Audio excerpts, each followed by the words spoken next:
उसके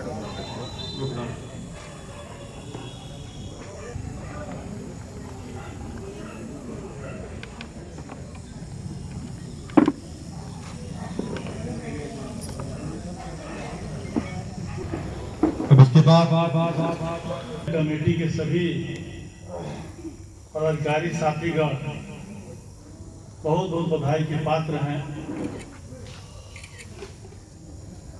कि आप जो है बहुत साहस जुटा करके हम लोगों को अपने यथार्थ पर लाने का प्रयास कर रहे हैं। सफलता चाहे कम मिले या ज़्यादा मिले, चाहे ज़्यादा लोग जुड़े हों या कम लोग जुड़े हों, ज़्यादा लोग उपस्थित हों या कम लोग उपस्थित हों, बात अलग है। लेकिन एक साहसी व्यक्ति की तरह से आप अपनी जिद पर अड़े हुए हैं कि हम तो सुधर जाएंगे ही, बहुत से लोगों को सुधार करके छोड़ेंगे। इस विचार और साहस और आपके प्रयास के लिए आपको बहुत बहुत धन्यवाद, साधुवाद हम लोग देते हैं। हमारे बीच में सभी लोग जितने लोग उपस्थित हैं, प्रतिष्ठित गण हैं, विद्वान हैं, मैं तो यही मानता हूँ, पढ़े लिखे लोग यहाँ पर आए हुए हैं। एक संगम हुआ है, इस संगम में आदरणीय भंते जी एकमात्र हमेशा उपस्थित होते हैं, आए हुए हैं। अभी दूसरे भंते जी भी आ गए। गौतम भंते जी, आप चरण स्पर्श। हमारे बीच में राधेश्याम चाचा जी और धर्मों में भी रुचि कम हुई है लोगों की, और जगह भी रुझान कम हुआ है। और आप जो जलसा और उत्सव देखते हैं साथियों, आप बड़े ध्यान से बारीकी से अध्ययन करना चाहेंगे तो दुर्गा जी का जो महोत्सव गुजरता है, क्या समझते हैं कि विद्वान इंटरेस्ट लेते हैं? 80% वो लड़के जिनको न धर्म के विषय में जानकारी है, न धर्म जानना चाहते हैं, तो इसको बहुत बड़ा धार्मिक रूप नहीं देख सकते हैं आप, बहुत बड़ा आध्यात्मिक रूप नहीं देख सकते हैं। किसी विचार का डेवलपमेंट नहीं होता है, कोई ज्ञान नहीं होता है। एक 7 दिन का उत्सव होता है और तरह तरह तरीके से उत्सव में लोग डूब जाते हैं। मैं तो एक हमारे सारे संस्कार को ये सब सनातन धर्म का संस्कार बता दिए। इस पर आप जैसे अभी आपने बताया कि दीपावली को क्या बना दिया गया, होली को क्या बना दिया गया, उसी तरह से भगवान बुद्ध के बहुत से संस्कारों को वो सनातन का संस्कार बना दिया गया। और जनता भगवान का कथा पूरे ध्यान से सुने। और कथा ये है, एक भी व्यक्ति यहाँ उठ करके बता दे तो मैं जान लूं कि हाँ चलिए ठीक है। कोई नहीं सुनता।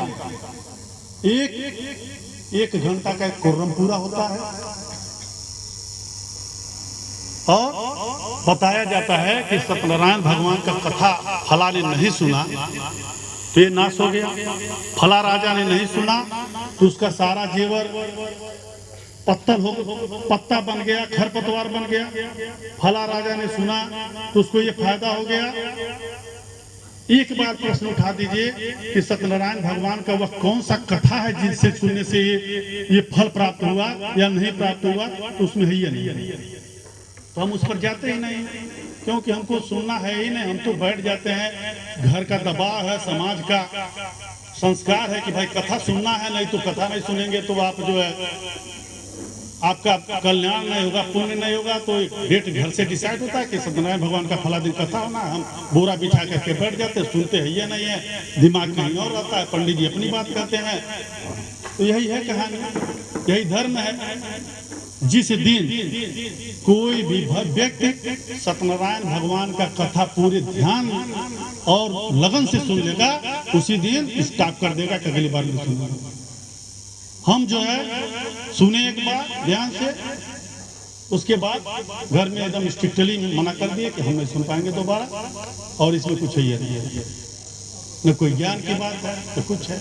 तो ऐसे ही है, दिमाग में भय अगर पैदा करके धर्म को आगे बढ़ाने का जो साजिश जो धर्म प्रचारक किए, वो धर्म आगे बढ़ गया। भगवान बुद्ध ने ये फैसिलिटी दी, इंसान का उन्होंने इलाज किया, इंसान के दिमाग का इलाज किया, कोई भय नहीं दिखाया, कोई भविष्य नहीं दिखाया, कोई कल्पना नहीं दिखाया। शुद्ध रूप से विज्ञान पर आधारित यह धर्म जो लोग माने वो बहुत आगे गए, जो लोग मानेंगे वो आगे जाएंगे। और अभी आपने कुशवाहा साहब ने कहा कि यहाँ जो है कुशीनारा के मल जो वंशज है नहीं मानते हैं, तो मैं आपको बता दूं कि इस देश में सबसे डाउनफॉल पर अगर कोई है सर्वे में तो हम ही लोग हैं। ये भी आप जान लीजिएगा, सर्वे भी उठा करके देख लीजिएगा। और मैं बताऊं, श्रवण भैया बता रहे थे कि मन में भगवान बुद्ध सबके हैं। कोई एक व्यक्ति चाहे सनातन को मानने वाला हो, चाहे इस्लाम को मानने वाला हो, एक भी व्यक्ति ये कहते हुए नहीं मिल सकता है पूरी दुनिया में, ये गारंटी मैं दे सकता हूँ, वो भगवान बुद्ध को पूरा करेगा। यह औकात किसी की नहीं है, चाहे क्रिश्चियन धर्म को मानने वाला हो, यह औकात किसी की नहीं है। भगवान बुद्ध ने इतना भी गुंजाइश नहीं दिया है गलत कहने के लिए। और धर्म पर आप पढ़े लिखे हैं, नजर उठा करके देखेंगे तो आपको 1000 बुराई नजर आएगा। धर्म के प्रचारक, प्रवचनकर्ता यज्ञों में जब मंच पर बैठ करके भागवत सुनाने का काम करते हैं और नीचे भक्त जो बैठे रहते हैं उनके मन के अंदर अपार श्रद्धा और निष्ठा रहती है, लेकिन मैं आपको बता दूं प्रवचनकर्ता को यह मालूम है कि यह वह गंवार लोग बैठे हुए हैं कि जो भी मैं कहूंगा वो सुन लेंगे। उनको बता दीजिए कि यहाँ 50 IAS बैठे हुए हैं, इनको संतुष्ट करके आपको प्रवचन करना है तो पैंट ढीली हो जाएगी, उनका धोती ढीला हो जाएगा। मैं भी गारंटी बता देता हूँ, यह पता है, विश्वास है। ऐसे उल्टा पुल्टा जो समझाएंगे वो मानेंगे। यह धर्म का दशा और दिशा है। लेकिन एक बात खुशखबरी है हमारे पूर्वज के लिए और हम लोगों के लिए कि हमारे भगवान बुद्ध को पूरे दुनिया में कोई बुरा करने वाला नहीं मिला है। और श्रवण भैया बता रहे थे कि लेटेस्ट सर्वे में 20 करोड़ लोग भारत में बौद्धिज्म से प्रभावित चल रहे हैं। वो अच्छा मान करके चल रहे हैं, भले ही से बौद्ध धर्म ग्रहण न कर पाते, वो बात अलग है। तो इस बात को समझना है, आप अपने अंदर स्वयं में परिवर्तन करेंगे। कुछ धर्म नहीं ग्रहण करना है, आपको अपने अंदर परिवर्तन कर देना है, यथार्थ पर चले जाना है। और झूठे ख्वाब से जिस दिन आप दूर चले जाएंगे उस दिन बौद्धिस्ट अपने आप हो जाएंगे, बनाने की जरूरत नहीं है। वह व्यक्ति ही बौद्धिस्ट है जो वैज्ञानिक है, वह व्यक्ति ही बौद्धिस्ट है जो चरित्रवान है, वह व्यक्ति ही बौद्धिस्ट है जिसके अंदर संस्कार है। और ये सब नहीं है तो आप बौद्धिस्ट नहीं, अगर है तो आप कहीं भी रहिए वो बौद्धिस्ट ही है। मैं तो पिछली बार ये कहा था, ये बता दीजिए हम ब्रह्मभोज करते हैं किसके लिए करते हैं? ब्रह्मभोज भले ही से कहते हैं ब्राह्मणों का भोज है, ये हुआ है, ये किसका भोज है? किस देवी देवता के मरने के बाद ब्रह्मभोज हुआ था? बता दीजिए किसी ग्रंथ में, वेद पुराण कहीं लिखा है? सिर्फ भगवान बुद्ध के मरने के बाद ब्रह्मभोज हुआ था 16 दिन पर, और उन्हीं का एक परंपरा बना हुआ है और कोई परंपरा नहीं है हिंदुस्तान में। मरने के बाद दक्षिण तरफ पैर पूछ दीजिए क्यों पट से कर दिया जाता है जो मरा जाता है? किस देवी देवता का दक्षिण तरफ पैर हुआ था? क्या कारण है? कोई कारण नहीं है, सिर्फ एक कारण है। हम ये जानते हैं कि मरने के बाद भगवान बुद्ध का पैर दक्षिण तरफ था, हम अपने घर के लोगों का पैर दक्षिण तरफ कर देते हैं। ये सिर्फ भगवान बुद्ध का संस्कार है। इस देश में आज भी 80% भगवान बुद्ध का संस्कार चल रहा है। उसको नाम बदल दिया गया, उसको हाईजैक किया गया, उसको लूटा गया, आपके दिमाग में भरा गया कि भगवान बुद्ध की वजह से नहीं महानतम है, ये हमारे वजह से महानतम है। ये फर्क है। हमको ये समझना खोजना है कि जो संस्कार महान हम जो है यहाँ पर प्रेरणा दे रहे हैं हिंदुस्तान में, वो किससे प्रभावित है। इस ये खोज लेंगे तो भगवान बुद्ध कहीं कहीं केंद्र में आ जाएंगे। गया में पिंडदान मरने के बाद हम करते हैं। गया में कौन देवी देवता थे भैया?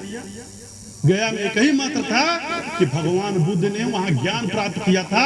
हमको विश्वास है कि हमारे घर का व्यक्ति मरता, वहां पिंडदान हम कर देंगे तो हमारे स्वर्ग में चले जाएंगे भगवान बुद्ध की वजह से। हम मानते हैं कौन देवी देवता का वहां है मामला। यही है, आपको समझने की जरूरत है। हम लोग इसको व्यापक रूप देने का कोशिश करें। हम लोग अपने साथ कुछ लोगों को ले आने की भी कोशिश करें। हम प्रभावित होकर अपने आप को चले आते हैं, गलती हम लोग की भी है। हम लोग 10-20 लोगों को नहीं ले आते हैं। यह हम संकल्प लें, इसको व्यापकता अगर हम देंगे, ये हाईलाइटेड होगा धीरे धीरे ये दीपदान महोत्सव, तो लोग प्रभावित होंगे। अट्रैक्शन कहाँ होता है ये मत समझिए कि अट्रैक्शन मंदिर में है, यह भी आप जान लीजिए। तमाम मंदिर हैं जहाँ पूजा ही नहीं होता है। आप देख लीजिए नजर उठा करके, मंदिर में अट्रैक्शन नहीं है। उस मंदिर में लोगों का आकर्षण है, जिसको आकर्षित बनाया गया, जहाँ लोगों का ध्यान केंद्रित किया गया। इसके लिए प्लानिंग होता है, इस मंदिर को कैसे हाईलाइट किया जाए। यह